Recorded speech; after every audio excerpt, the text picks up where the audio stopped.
Hello everyone, welcome back to my channel. जैसे कि आपने मेरी लास्ट वीडियो देखी होगी लीनियर मॉडल पे, तो उसमें हमने लीनियर मॉडल के बारे में डिस्कस किया था, study variable and explanatory variables के बारे में समझा था। एंड एट द लास्ट हम लोगों ने ये डिस्कस किया था कि कौन कौन से ऐसे मेथड हैं जिनकी हेल्प से हम लोग पैरामीटर्स को फाइंड कर सकते हैं। उसमें से कुछ मेथड्स से जैसे कि MLE था, मेथड ऑफ लीस्ट स्क्वायर था एंड मेथड ऑफ मूवमेंट था। अब उन पे बेस कुछ एग्जाम्पल्स करने से पहले हम लोग लीनियर मॉडल को थोड़ा और अच्छे से और डीपली समझ लेंगे।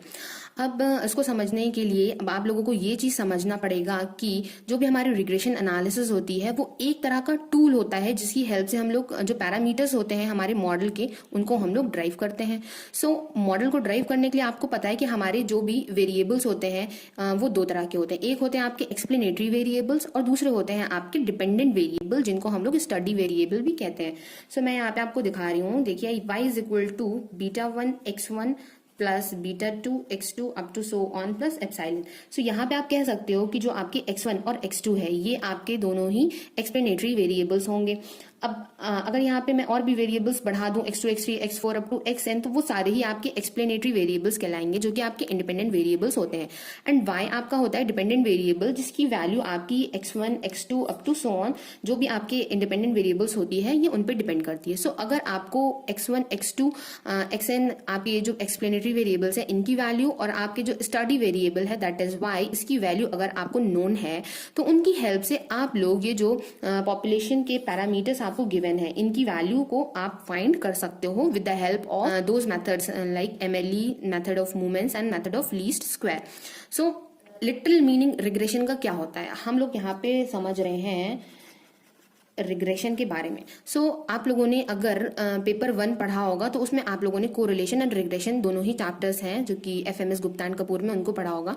तो FMS में भी आपसे ये बोला गया है कि रिग्रेशन का मीनिंग क्या होता है। रिग्रेशन का मीनिंग होता है stepping back towards its original value, that means stepping back towards its centre, जहां से उस चीज का ओरिजिन हुआ है उसी की तरफ हम लोग क्या करते हैं वापस जाते हैं। Moving backward direction, that mean backward direction में हम लोग मूव कर रहे हैं, उसी का मतलब होता है रिग्रेशन। बैकवर्ड डायरेक्शन में मूव कर रहे हैं इसको समझने से पहले मैं आपको 2 स्टेटमेंट दे रही हूं। आप इन स्टेटमेंट को अच्छे से कंसीडर कीजिए और आप मुझे बताइए।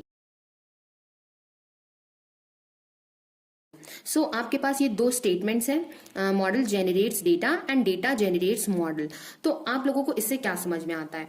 फर्स्ट स्टेटमेंट का मतलब है आपका कि अगर आपके पास मॉडल है तो उस मॉडल से डेटा जो है वो जेनरेट हो रहा है, या फिर डेटा जेनरेट्स मॉडल, आपके पास डेटा है that means x and y की वैल्यूज है तो उससे आप लोग मॉडल जेनरेट कर सकते हैं। तो इन दोनों ही स्टेटमेंट में कौन सा स्टेटमेंट होगा जो कि आपको ट्रू होगा ये आपको बताना है।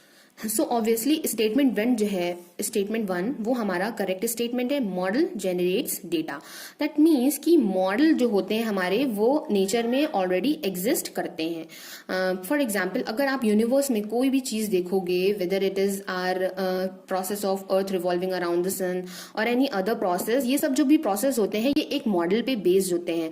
बट ये जो मॉडल होता है ये हमें नहीं पता होता है। दैट मीन्स जो भी मैकेनिज्म है, आप अगर सपोज करो कि जो भी हमारा सन है और वो सन के चारों तरफ ये जो हमारा अर्थ रोटेट कर रहा है तो ये किस मैकेनिज्म पे बेस्ड होकर रोटेट कर रहा है। जो भी मतलब पहले के लोग थे अब उन लोगों को ये चीज नहीं पता थी, अब तो वैसे सबको पता है, बट ये जो इसके पीछे जो मैकेनिज्म है ये किस मैकेनिज्म में वर्क कर रहा है तो ये चीज हमको नहीं पता है। मैं ये एक एग्जाम्पल देके आपको समझा रही हूँ।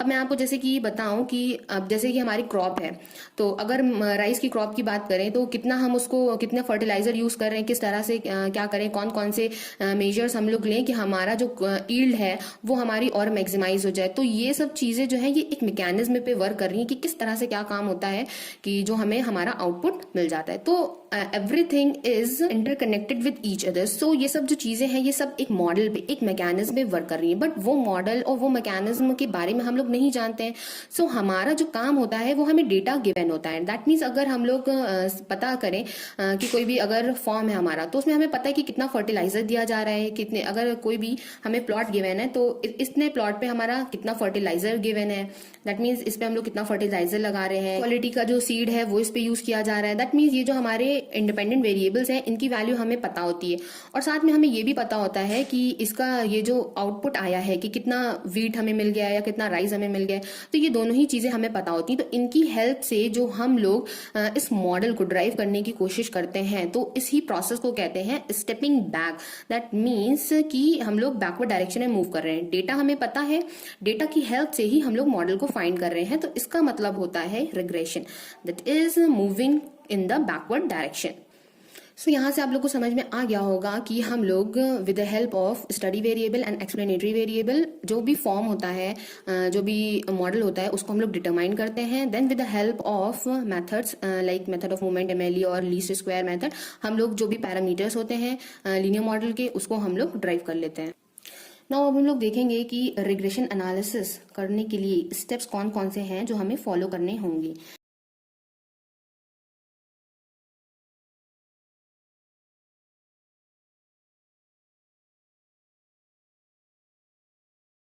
सो टोटल 8 स्टेप्स हैं जिनका यूज हम करेंगे अपने रिग्रेशन एनालिसिस में।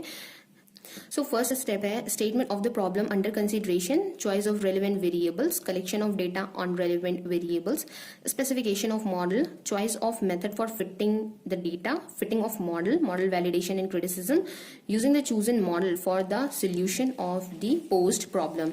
सो वन बाय वन करके हम लोग इन सभी का डीप मीनिंग अंडरस्टैंड करेंगे कि इन स्टेप्स से हमें क्या समझ में आता है।